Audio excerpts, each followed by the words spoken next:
عمر رضی اللہ تعالیٰ عنہ کو نیزہ مارا گیا، بے ہوش ہو گئے، اتنا گہرا زخم تھا کہ ان کے زخم کو دودھ پلایا گیا تو وہ دودھ زخم سے باہر آ گیا، اتنا گہرا زخم تھا معدے تک، جو دودھ گیا معدے میں وہ باہر آ گیا زخم سے، اتنا گہرا زخم تھا۔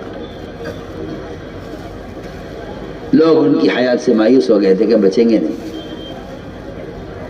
ہوش میں لانے کی کوشش کی گئی، مومنین آخری وقت ہے، کوئی وصیت کرے، کوئی حکم دے، بہت کوشش ہوش میں لانے کی، ہوش نہیں آئے۔ کسی نے کہا ان کی کان میں نماز کہہ دو، نماز کا وقت ہو رہا ہے، انہیں ہوش آ جائے۔ جیسے کہا کہ عمر سے نماز، اور حضرت عمر کو ہوش آ گیا۔ آپ اندازہ کر لو، اگر ایک نیزہ لگا ہوا آدمی بے ہوش ہے، اب بتاؤ اس کا نماز کے لیے کہا گیا تو انہیں ہوش آ گیا۔ میں کہتا ہوں ایک تاجر کی بے ہوشی سے زیادہ ہے، اذان کی آواز سن رہا ہے، نماز کے لیے نہیں آ رہا ہے۔ اس لیے میرے دوستو عزیزوں، یہ تو ہو سکتا ہے، یہ تو ممکن ہے اور ثابت ہے کہ غیر مسلم نماز پڑھ لے، یہ تو ملتی ہے روایت۔ واسع بن اسقر رضی اللہ تعالیٰ نے اسلام بعد میں قبول کیا، نماز پہلے پڑھی، لیکن یہ نہیں ہو سکتا کہ مسلمان نماز چھوڑ دے، یہ نہیں ہو سکتا۔ یہ ہو سکتا ہے غیر مسلم نماز پڑھ لے، یہ نہیں ہو سکتا کہ مسلمان نماز چھوڑ دے، یہ نہیں ہو سکتا۔ لیکن مسلمان نماز چھوڑ دے، نماز کا چھوڑنا کفر ہے۔ تو کہا کہ نماز سر کی طرح ہے۔ میں نے غور کیا اس حدیث پر کہ نماز سر کی طرح ہے، جو درجہ اسلام میں، جو درجہ انسان کے بدن میں سر کا ہے، وہ درجہ اسلام میں نماز کا ہے۔ اس روایت کا مطلب کیا ہوا؟ نماز تو پڑھتے ہیں لیکن بہت جلدی پڑھتے ہیں، صحیح نہیں پڑھتے۔ حدیث میں آتا ہے کہ جو رکوع سے اٹھنے کے بعد کمر کو سیدھا نہ رکھے، اللہ اس کی نماز کی طرف نظر اٹھا کر نہیں دیکھتے۔ جلدی ہے دکان پر جانے کی، نماز کو بگاڑ کر جا رہا ہے، نماز بد دعا کرے گی اس کے لیے، کیونکہ نماز کو سر کا درجہ اس لیے دیا گیا تھا کہ آپ کے سر میں باریک باریک رگیں ہیں، ایک رگ میں بلوکج ہو جائے، ایک رگ بند ہو جائے، ایک رگ پھٹ جائے، پورا بدن فالج پڑ جاتا ہے۔ ادھر کا ہاتھ پاؤں نہیں اٹھ رہا ہے، کیا ہو گیا؟ کہ جی برین ہیمریج ہو گیا ہے۔ سنو میں کیسی اچھی مثال دے رہا ہوں، ہاتھ بالکل ٹھیک ہے، پاؤں بالکل ٹھیک ہے، سب کچھ بالکل درست ہے، سر بالکل ٹھیک ہے، ایک رگ کے اندر ذرا سا رگ بند ہو گئی، ایک رگ میں خون کا دوران بند ہو گیا، ایک حصہ فلوج ہو گیا، یہ والا ہاتھ نہیں اٹھ رہا، والا پیر نہیں اٹھ رہا۔ میں مثال لے کر کہہ رہا ہوں کہ جو نماز کو ذرا بھی بگاڑیں گے، اس نماز کے بگڑنے کا اثر اس کے معاشرے پر پڑے گا، اس کا کہیں بے پردگی آئے گی، اس میں اسے گناہوں کا دل چاہے گا، اس میں بے پردگی آئے گی، اس کے معاملات بگڑیں گے، اس کا معاشرہ بگڑے گا، کیونکہ نماز میں فرق آ گیا ہے۔ اس لیے فرمایا کہ جو نماز کو درست کرے گا پورا دن قائم رہے گا، جس کی نماز بگڑے گی پورا دن بگڑے گا، جس کی نماز بگڑے گی اس کو پورا دن بگڑے گا۔ آپ اندازہ کر لو، اگر دیوار بناتے ہوئے مستری ہر ردے پر اگر سول لگا کر نہیں دیکھتا کہ دیوار سیدھی ہے یا نہیں، تو دیوار ٹیڑھی ہوتی چلی جائے گی، اسے پتہ نہیں چلے گا، پھر ہی گرے گی دیوار، کیونکہ ٹیڑھی دیوار قائم نہیں رہے گی۔ کیونکہ ایسے ہی اپنی نماز کو بنانے کی محنت ہے، جماعت میں نکلنے کی بڑی غرض یہ ہے۔ ابھی تک تو دکان پہ بیٹھتا تھا، دکان کی وجہ سے نماز چھوٹ بھی جاتی تھی، قضا بھی ہو جاتی تھی، اور اگر پڑھتا بھی تھا تو سنت چھوڑ دیا کرتا تھا گاہک کی وجہ سے۔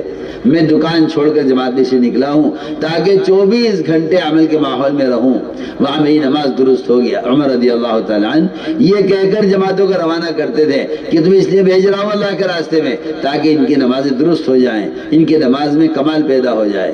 یہ جماعت میں نکلنے کی ایک بنیادی غرض ہے۔ ہم اس لیے کہتے ہیں کہ اللہ کے راستے میں نکلو تاکہ دنیا سے پوری طرح کٹ کر اور اسباب چھوڑ کر اور تجارت زراعت سے ہٹ کر اللہ کے راستے میں نکل کر نمازوں کو صحیح کرنے کی مشق کرو۔ یہ نمازیں درست ہو نہیں سکتی کیونکہ مقام پر رہتے ہوئے نماز کے ساتھ دکان اور نماز کے ساتھ تجارت اور نماز کے ساتھ کارخانہ اور نماز کے ساتھ کھیتی باڑی، کیونکہ یہ سارے کام ایسے غالب ہیں اس پر کہ اس کی نماز گھٹتی جا رہی ہے، اس کی نماز کا معیار گرتا جا رہا ہے۔ اس لیے کہا کہ اللہ کے راستے میں نکلنے کی غرض یہ بھی ہے تاکہ اللہ کے راستے میں نکل کر لمبی لمبی نمازیں پڑھنے کا وقت ملے، لمبی لمبی نمازیں پڑھنے کا موقع ملے۔ یہاں نہ بیوی ہے، نہ بچے ہیں، نہ گھر کے تقاضے ہیں، نہ دکان کے تقاضے ہیں، یہاں موقع ملے گا نماز اچھی پڑھنے کا۔ یہاں تہجد ملے گی، یہاں اوابین ملے گی، یہاں اشراق ملے گی، یہاں چاشت کی نماز ملے گی، یہاں وقت پر تلاوت ملے گی۔ جیسے کوئی آدمی اسپتال میں رہے 4 مہینے تو اس کو دوائیں وقت پر ملیں گی، ڈاکٹر وقت پر آ کر دیکھیں گے، صحت ہو جائے گی۔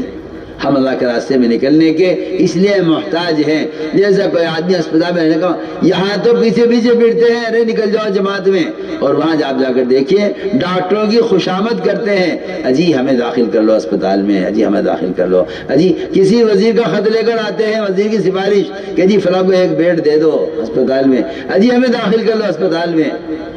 آپ جا کے دیکھیے اسپتالوں کا حال، آپ کو زمین پر پڑے ہوئے ملیں گے مریض، بیڈ خالی نہیں ہے، زمین پڑا ہوا ہے کہ جی مجھے داخل کر لو کسی طرح، میں بیمار ہوں، میں اپنی تکلیف سے پریشان ہوں۔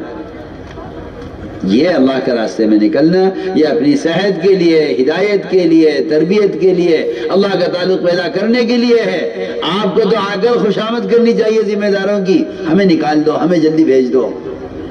صحابہ کے زمانے میں نکلنے والوں کو روکا جاتا تھا، تم بیمار ہو مت جاؤ، تم لنگڑے ہو مت نکلو۔ صحابہ فرماتے تھے نہیں یا رسول اللہ، میں اپنے اس لنگڑے پیر سے جنت میں داخل ہوں گا یا صحیح پیر سے داخل ہوں گا؟ میں صحیح پیر سے داخل ہو گئے، لنگڑے نکل گئے صحیح پیر سے، اور شہید کیے گئے اللہ کے راستے میں۔ فرمایا میں جنت میں دیکھ رہا ہوں صحیح پیر سے چل رہا ہے۔ وہاں چھوٹے کو، بچوں کو، بیماروں کو روکا جاتا تھا، وہ روتے تھے، قرآن نے بیان کیا ہے ان کا حال۔ تفیض من دم حزن لا یجدون ما ينفقون، کمزور بیمار لوگ رویا کرتے تھے، کاش ہم بھی اللہ کے راستے میں نکلتے۔ اور یہاں صحت مند، اچھا خاصا مضبوط جوان کہ جی میں کیوں نکلوں جماعت میں؟ میں تو صبح تو سوچتا ہوں کہ اس امت کے بننے کی ابتدا کہاں سے ہوئی تھی کہ جماعت میں نکلنے کا شوق ہوتا تھا، اور اس امت کی حالت ابھی ہو گئی ہے کہ مسلمان کہتا ہے نکلنے سے کی کیا ضرورت ہے، پھرنے کی کیا ضرورت ہے۔ مجھے حیرت ہے مسلمانوں پر جو کہتے ہیں پھرنے کی کیا ضرورت ہے دعوت کے لیے، جب بات پہنچانے کے ذرائع موجود ہیں۔ اس زمانے میں کافر کہتا تھا محمد صلی اللہ علیہ وسلم سے کہ آپ دین کو لے کر پھرتے کیوں ہیں، آپ اپنی جگہ بیٹھیں، دین سیکھ رہا ہوگا آپ کے پاس آئے گا۔ میں حیران ہوں اس بات پر، اس زمانے میں جو بات کافر کہتا تھا، آج جو بات مسلمان کہہ رہا ہے۔ سوچیے آپ میری بات پر غور کیجیے، جو بات اس زمانے کافر کہتا تھا کہ آپ پھرتے کیوں ہیں دین کی دعوت کو لے کر، آج مسلمان کہتا ہے پھرنے کی کیا ضرورت ہے۔ اس زمانے کا منافق کہتا تھا گلی میں مت نکلو، آج مسلمان کہتا ہے گلی میں مت نکلو۔ اللہ نے جواب دیا جہنم کی آگ زیادہ گرم ہے۔ میرے دوستو عزیزو، نکلنے کی غرض تو میری آپ کی ضرورت ہے تاکہ ہم عمل کے ماحول میں رہیں، گناہوں کے ماحول سے نکلیں۔ اس طرح نکل کر ہمیں لمبی لمبی نمازیں پڑھنے کی عادت ہوگی، تہجد کی عادت پڑے گی، اللہ کا قرب ملے گا، نماز میں کمال پیدا ہوگا۔ جب 4 مہینے وقت پر تہجد ملے گی تو تہجد کو واپس آئے گا گھر پہ، تہجد کو خود کھلے گی، خود کھلے گی۔ 4 مہینے میں نے تہجد پڑھی ہے، مقام پر آ کر کہے گا میری آنکھ نے کھلے تو مجھے جگہ دیجو۔ عمر رضی اللہ تعالیٰ عنہ آدھی رات کو سب گھر والوں کو اٹھا دیا کرتے تھے تہجد کے لیے، اٹھ جاؤ، آدھی رات کو سب کو اٹھا دیا، سارے گھر والوں کو اٹھا دیا کرتے تھے۔ یہاں تو پتہ نہیں کہاں سے کچے مولوی آگے کہ جی وہ تہجد کے لیے اٹھانا مجمع کو۔ میں نے کہا ایک اجتماع میں کہ بھئی مجمع کو اٹھا دینا تہجد کے لیے، اور مغرب کے بعد اعلان کیا مجمع کو کہ عوامین پڑھ لیں سب۔ ایک مولوی صاحب آ کر کہنے لگے جی یہ تو التزام ما لا یلزم لگ رہا ہے۔ میں نے کہا تو جاہل ہے، جاہل، تجھے دھوکہ لگا ہے علم کا، تو جاہل ہے کہ یہ نفلیں تو ہیں سے پڑھنے ہوں گی پڑھ لے گا۔ میں نے کہا تو جاہل ہے، جاہل، تو نے پڑھا کچھ نہیں ہے، توبہ کر اللہ سے۔ نوافل کو ہلکا سمجھنے والا فرائض سے محروم ہو جاتا ہے۔ وہاں ایسے اجتماعی ماحول رات کی عبادت کا. ہندا جیسی عورت جس طرح حمزہ کا کلیجہ چبایا ہے، اتنی سخت دل عورت تھی، لیکن اس کا اسلام نہ کسی تلوار سے، نہ کسی تقریر سے، نہ کسی تیر سے، نہ کسی خوف سے اس نے اسلام قبول کیا ہے. وہ فتح مکہ کی رات میں صحابہ اکرام کی تہجد کا منظر دیکھ کر اسلام قبول کیا ہے. پڑھیے روایت. ایسی عورت حضرت حمزہ کا کلیجہ چبا جاوے، اتنا سخت دل رکھنے والی. اول تو ان کی شہادت کیسی ہوئی حضرت حمزہ کی، اور پھر ان کا کلیجہ سینہ چاہ کر کے کلیجہ نکال کر کھینچ کے نکالا اور چبایا. غصے میں جو مسلمان سے اتنی نفرت رکھے اور اسلام سے اتنی نفرت رکھے، وہ رات کے تہجد کا منظر دیکھ کر کہنے لگی ابو سفیان ایک طرف ہٹ جا، مجھے دین اچھا لگا ہے. آج آپ یہ کہہ رہے کہ تہجد کی کیا ضرورت ہے، عوامی کی کیا ضرورت ہے. اس لیے ہم عرض کر رہے ہیں کہ جماعت میں نکلنے کی غرض، اصل مقصد یہ تھا کہ ہم ان سارے معمولات کے عادی بنیں جو معمولات محمد صلی اللہ علیہ وسلم کے تھے. 1 سال تک تہجد کی نماز فرض رہی، 1 سال تک صحابہ کرام پر. 1 سال کے بعد جب عادی ہو گئے صحابہ تہجد کے، تب اللہ نے اس کو نفل کیا ہے. ورنہ 1 سال تک صحابہ نے تہجد، فجر کی نماز جس طرح ظہر کی نماز فرض ہے، اس طرح تہجد بطور فرض کے پڑھی ہے. پر دیکھیے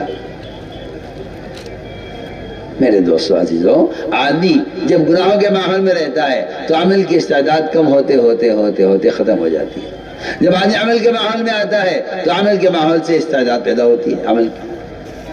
اس لیے نکالا جاتا ہے کہ ہر آدمی کوشش کرے نکلنے کی تاکہ عمل کے ماحول میں رہے. جسے میں نے عرض کیا، ہر بیمار کوشش کرتا ہے اسپتال میں رہنے کی. اس طرح میرے دوستو عزیزو، ہمیں نمازوں میں کا اہتمام کرنا ہے. اللہ کے راستے میں نکل کر ایک آدمی تہجد کے لیے اٹھے، سب کو اٹھائے. جس کی آنکھ کھلے وہ سب کو جگائے. اس لیے کہ رات کا قیام اور تہجد یہ سب سے زیادہ علم کو بھی کھولنے والا ہے. میں علماء سے عرض کر رہا ہوں کہ اگر رات کے قیام کا اہتمام کرو گے تو علم کھلے گا، علم کھلے گا. اس کے استنباطات کھلیں گے، اس کے دلائل کھلیں گے. جی ہاں، سب سے زیادہ علم کو کھولنے والا سبب رات کا قیام ہے. اشد وطأ و اقوم قیلا، اشد وطأ و اقوم قیلا، کہ رات کا قیام نفس کو کچلنے والا اور دین کی بات کو واضح کرنے والا ہے. اب یہ نقیلا کہ سب زیادہ واضح ہو جائے گی رات کا قیام. ابو بکر رضی اللہ تعالیٰ عنہ نکلنے والی جماعتوں کے امیروں سے کہتے تھے کہ تہجد کا اور تلاوت کا اہتمام جتنا زیادہ کرو گے اتنی مدد اللہ کی تمہارے ساتھ ہوگی. یہ 2 باتیں خاص طور پر کہی جائے، ایک قرآن کی تلاوت زیادہ کرنا اور ایک تہجد زیادہ پڑھنا. اس طرح میرے دوستو عزیزو، ہمیں نوافل کا اہتمام کرنا ہے. اگلی بات یہ ہے کہ ان اعمال کا شوق کیسے پیدا ہو، شوق کیسے